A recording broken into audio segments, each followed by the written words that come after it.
Di bawah langit Eropa yang gemilang, di tengah denting trofi dan gemuruh sorak stadion, sebuah kisah epik terukir dalam kitab sepak bola. Ini adalah kisah Raphinha, putra Porto Alegre yang menari di lapangan hijau, seorang pejuang yang menjulang sebagai kandidat terkuat Ballon d'Or musim lalu, namun kini terombang-ambing di antara dua bayang raksasa, Lamine Yamal, bocah ajaib berusia 17 tahun yang memukau dunia, dan Ousmane Dembélé, sang pengkhianat Blaugrana yang menggenggam kejayaan bersama PSG. Dalam persaingan menuju Ballon d'Or 2025, mahkota emas itu berkilau di ujung jalan, namun tak seorang pun tahu siapa yang akan mengklaimnya.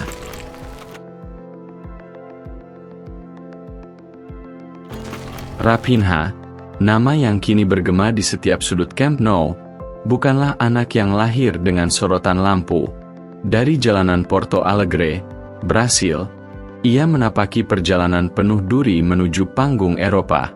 Leeds United menjadi saksi awal keajaibannya, tempat ia mengoyak pertahanan lawan dengan kecepatan kilat dan tendangan melengkung bak puisi. Ketika Barcelona memanggil pada 2022, dunia meragukannya. Hanya pemain biasa, cemooh mereka. Namun, Raphinha menjawab dengan gol, assist, dan hati yang membara. Musim 2023-2024 menjadi simfoni kejayaannya. Di bawah Hansi Flick, Barcelona bangkit dari puing-puing kekalahan, dan Raphinha adalah maestro di lini depan. Dengan 39 gol dan 25 assist di semua kompetisi, ia memimpin Blaugrana meraih La Liga, Copa del Rey, dan Supercopa de Espana. Di Liga Champions, ia mencetak 13 gol, nyaris memecahkan rekor legenda. Setiap laga adalah kanvas, dan ia melukis dengan dribble mematikan dan semangat yang tak pernah padam. Dunia sepak bola menobatkannya sebagai kandidat terkuat Ballon d'Or di akhir tahun 2024, meski trofi itu akhirnya direnggut oleh nama lain. Namun, di musim 2024-2025, Raphinha kembali dengan ambisi yang lebih membara, bertekad merebut mahkota emas di Ballon d'Or 2025. Namun, di ufuk, dua bayang mulai muncul, mengancam singgasananya: Lamine Yamal, keajaiban La Masia, dan Ousmane Dembélé, mantan rekan yang kini bersinar di Paris.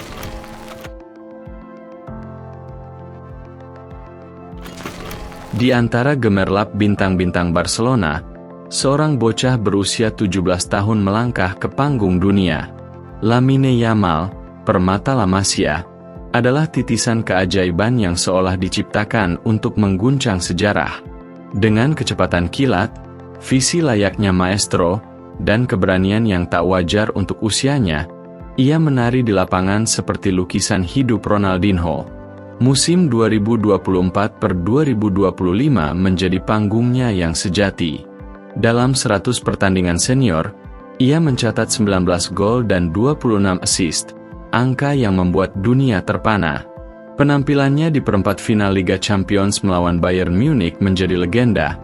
2 gol dan 1 assist mengantar Barcelona ke semifinal dengan gemilang. Yamal bukan sekadar pemain, ia adalah simbol harapan, titisan Lionel Messi yang membawa kembali sihir ke Camp Nou.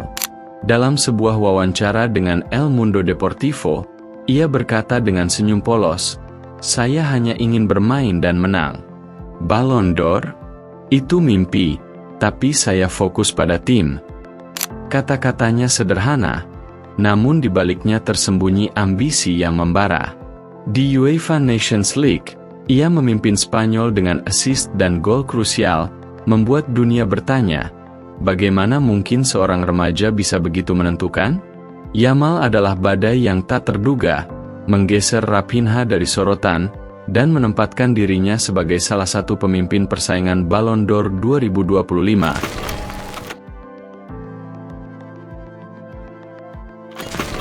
Di sisi lain, di kota cahaya Paris, seorang pria yang pernah dicintai dan kemudian dicemooh oleh Camp Nou bangkit dari abu. Ousmane Dembélé, yang dibeli Barcelona dengan harga selangit pada 2017, pernah dianggap sebagai penerus Neymar. Namun, Cedera dan inkonsistensi membuatnya menjadi bayang-bayang harapan. Ketika ia meninggalkan Barcelona untuk PSG pada 2023, para penggemar Blaugrana menjulukinya pengkhianat. Namun, di bawah asuhan Luis Enrique, Dembele menemukan kembali nyala apinya. Musim 2024-2025 adalah puncak kebangkitannya. Dengan 33 gol dan 15 assist di semua kompetisi, ia menjadi tulang punggung PSG. Puncaknya adalah final Liga Champions, di mana PSG menggilas Inter Milan 5-0, dengan Dembele mencetak 2 gol dan 2 assist.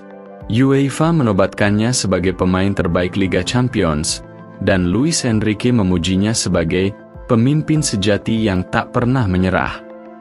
Di Ligue 1, ia membawa PSG meraih gelar dengan 12 gol dan 10 assist, sementara di Piala Prancis dan Piala Super Prancis, ia menambahkan trofi ke lemari PSG. Setiap aksinya adalah pengingat pahit bagi Barcelona, pria yang mereka buang kini menjadi raja di Paris. Bagi penggemar Blaugrana, keberhasilan Dembele adalah luka yang berdarah. Namun, bagi dunia, ia adalah kandidat terdepan Ballon d'Or 2025, seorang pejuang yang menutup luka masa lalu dengan trofi dan kejayaan.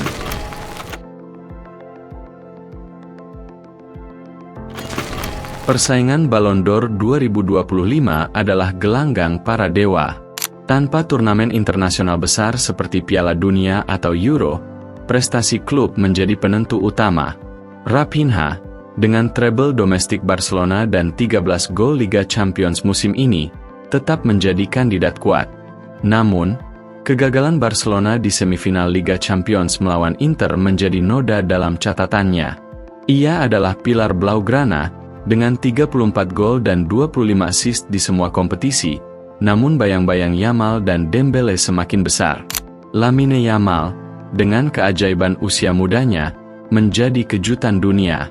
Kontribusinya di La Liga dan Liga Champions membuatnya masuk 3 besar, sebuah pencapaian luar biasa untuk seorang remaja. Di UEFA Nations League, ia adalah bintang Spanyol.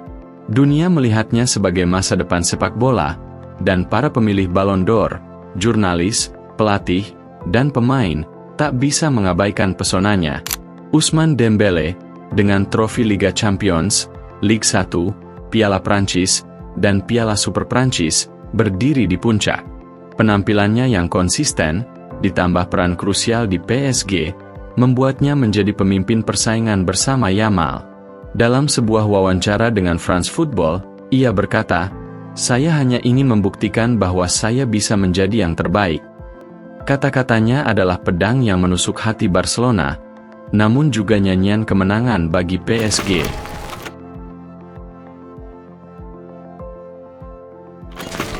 Pada malam pengumuman Ballon d'Or 2025 di Paris, kota yang menyaksikan kebangkitan Dembele, dunia menahan napas. Raphinha, Yamal, dan Dembele berdiri sebagai 3 teratas, masing-masing membawa cerita epik mereka sendiri. Raphinha, sang pejuang Porto Alegre, adalah simbol ketangguhan, dengan statistik yang nyaris sempurna namun terhambat oleh kegagalan di final Liga Champions. Yamal, bocah ajaib, adalah puisi hidup tentang masa depan, dengan bakat yang membuat dunia berdecak kagum. Dembele, sang pengkhianat yang bangkit, adalah kisah penebusan, membawa trofi Liga Champions sebagai mahkota sementaranya. Sorot lampu menyala, dan nama-nama dibacakan. Yamal dan Dembele, 2 pemimpin persaingan, saling menatap dengan hormat, sementara Raphinha berdiri dengan senyum penuh makna. Ia tahu, meski mahkota itu mungkin tak jatuh ke tangannya, perjuangannya telah mengukir legenda. Dunia menunggu keputusan, namun tak seorang pun bisa memprediksi akhir dari kisah ini. Yang pasti, di lapangan hijau, di bawah gemuruh Camp Nou dan Parc des Princes, 3 nama ini telah menulis babak baru dalam sejarah sepak bola. Kisah Raphinha adalah nyanyian tentang perjuangan, tentang seorang pria yang bangkit dari keraguan untuk menantang para dewa. Lamine Yamal adalah puisi tentang keajaiban, seorang bocah yang membawa harapan bagi generasi baru. Dan Ousmane Dembele adalah elegi tentang penebusan, tentang seorang pria yang mengubah cemoohan menjadi sorak kemenangan. Di ambang Ballon d'Or 2025, mereka adalah 3 pilar yang mengguncang dunia, masing-masing dengan cerita yang layak diabadikan. Apakah mahkota emas itu akan jatuh ke tangan Yamal, sang anak ajaib, atau Dembele, sang penutup luka? Ataukah Raphinha, sang raja tanpa mahkota, akan bangkit kembali? Takdir belum menulis akhirnya.